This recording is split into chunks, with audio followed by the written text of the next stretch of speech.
பார்த்து போட்டிங்கன்னா இப்போ தோப்பெல்லாம் சுத்தம் பண்ணியாச்சுங்க. வருங்க என்ற வண்ணாடி மட்டையெல்லாம் வெட்டி இல்லை தீயெல்லாம் வச்சு விட்டாப்பிள்ளைங்க. இப்போ வந்து நம்ம பாக்கன் நடுறதுக்காக குழி ஓட்டுட்டு இருக்கிறோமுங்க. வருங்க இதெல்லாம் பழசுங்க நம்ம வச்சு இப்போ ஒரு 2 வருஷம் ஆச்சுங்க இந்த கன்று வச்சு. இப்போ 4 வயதுக்கு மேலே வந்துக்குதுங்க. சரி தோப்பில் ஃபுல்லாக வைக்கலாமேன்னு ஒரு ஆலோசனை பண்ணி பாக்கன்னு நட போகிறோமுங்க. இது வந்து சரி குழி போடலான்னு யோசனை பண்ணும்போது நீங்கள் யோசனை பண்ணி பாருங்கள், தோப்புக்குள்ளே சும்மா கடப்பாறை வச்சு 2 குத்துனாலே ஷோல்டர் நோவு வந்துருங்க. ஏன்னு கேட்டிங்கன்னா அதெல்லாம் ஃபுல்லாக வேறாக இருக்குது. அதனால் குழி போடுறதுக்கு என்னடா பண்ணலான்னு யோசனை பண்ணிட்டு போது இப்படி ஒரு மிஷின் இருக்குதுன்னு நாங்கள் கேள்விப்பட்டோமுங்க. அப்புறம் சரி அந்த மிஷினை எடுத்து வாங்கி இந்த மாதிரி எல்லாம் மிஷினில் ஜம்முன்னு குழி தோண்டி நட வச்சிடலான்னு ஐடியா பண்ணி வருங்கன்ற வண்ணாடி போடுறாரு பார்த்தீங்களா. கொஞ்சம் ஈஸியாக தான் இருக்குங்க, ஆனால் கொஞ்சம் கவனமாக பண்ணணுங்க. மிஷின் கொஞ்சம் ரொம்ப ஷேக் ஆகுங்க, ஷோல்டர் பெயின் வருங்க. கவனமாக பண்ணால் சூப்பராக குழி நல்லா வேர் கீரெல்லாம் வந்து இதாகி நல்லா ஜம்முன்னு இருக்குங்க. பாருங்க இது வந்து பாக்கு பிள்ளைங்க. இது வந்து என்ற வண்ணாடி பாக்கு காயாக வாங்கி அதை ஃபுல்லாக விதை முளைக்க போட்டு அந்த விதையெல்லாம் முளைக்க போட்டு முளைச்சி வந்தது தாங்க இதெல்லாம். அதில் 10,000 கன்று அதாவது 1000 கன்று போட்டோமுங்க. அதில் வந்து பார்த்திங்கன்னா 800 கன்று என்னும்போது தான் நல்லா வந்தது. ஒரு 200 கன்று பாடுவசி ஆகிப்போச்சு. அது வரலிங்க, நீ என்ன காரணம் தெரியலிங்க, வித்து சரியில்லையான்னு நமக்கு தெரியாதுங்க. அப்படியே என்னால் முளைக்கு வந்து சரி முளைக்கு வந்து எடுத்து தோப்புக்குள்ளே போட்டுடலாம் நீ அப்படின்னுங்காட்டி நானுமே என்ற வண்ணாடியுமே எல்லாம் எடுத்து வச்சுட்டு இருக்கிறோமுங்க. பாருங்க இது நம்ம இங்கேருந்து பக்கத்து காட்டுக்கு கொண்டுட்டு போகணுங்க.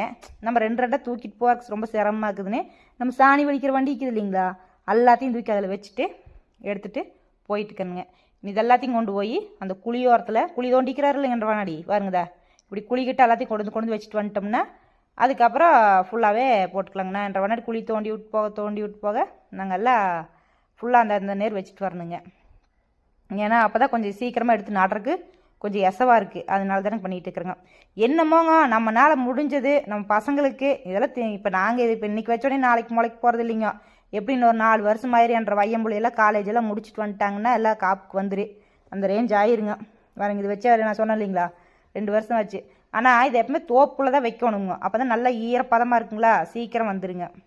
உள்ளே குழி வைக்கிறதுக்கு முன்னாடிங்க கொஞ்சம் சாணி மண் என்ற வண்ணாடி சாணி உரமுக்குதுங்களா, அதை கொண்டு வந்து போட்டுருந்தாப்புல ஒரு கை குழிக்குள்ளே போட்டு அதை அப்படியே எடுத்து வைக்கணுமுங்க. எப்படியோங்க வச்சு வளர்த்தி ஆளாக்கி விட்டுருவோம். இனி அதுக்கப்புறம் காப்பு வரும்போது நீ எல்லாம் அவங்கவுங்க வாடாச்சு இல்லைங்களா. ஏன்னா நம்மளால வேறு வேணும் பண்ண முடியலைங்க காட்டுக்குள்ளே. அதனால சரி ஃபுல்லாக வெறுங்காடில் தென்னைப்புள்ளையும் போட்டு விட்டுருந்துங்க. அடுத்து பார்த்திங்கன்னா பாக்குள்ளேயும் தென்னம்புள்ளக்குள்ளேயே போட்டாச்சுங்க, தென்னை மரத்துக்குள்ளேயே தோப்புக்குள்ளேயே போட்டாச்சுங்க. எப்படியும் எல்லாம் வச்சு தண்ணி பாய்ச்சி எல்லாம் சொட்டு நீர் தானுங்க ஃபுல்லாக. அதனால் பாய்க்கணும் தண்ணியெல்லாம் இல்லைங்க. அப்படி எப்படியும் சொட்டு நீரை போட்டு விட்டோம்னா அது வாட்டுக்கு தண்ணி வாட்டுக்கு ஜம்முன்னு வந்துட்டு இருக்குங்க. அப்புறம் என்ற வண்ணாடி தான் சொன்னாப்புல இது வந்து களை வராமல் இருக்கிறதுக்கு ஒரு வழி இருக்குதுன்னு. அது என்ன வழின்னு இன்னொரு தடவை சொல்கிறேங்க. போயிட்டு வரணுங்கோ.